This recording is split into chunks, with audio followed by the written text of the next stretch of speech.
So today we're here in my cabinet shop and we decided to get a brand new 5 horsepower AC motor for our compressor. So this is a 230 volts, 5 horsepower, single phase motor.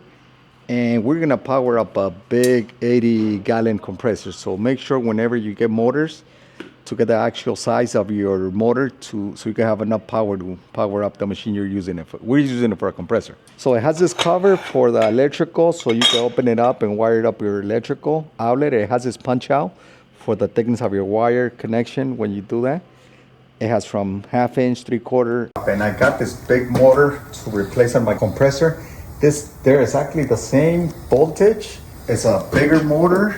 The other thing, this is a 3/4 pulley that it doesn't come with. We need to replace it, get a new one, because the one we're gonna replace it is a smaller motor with a 1/2 inch pulley, but we needed to get faster, so low voltage, and this is a high voltage one. We needed to speed up to fill up our compressor.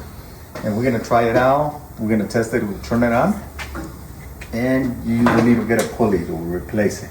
That's the only thing we're missing. It doesn't come with it, so make sure you buy one before you replace it. And I'm gonna test it, we're gonna connect it right now. So this is a motor that we're gonna put in a compressor that is a little bit bigger, that's gonna go there.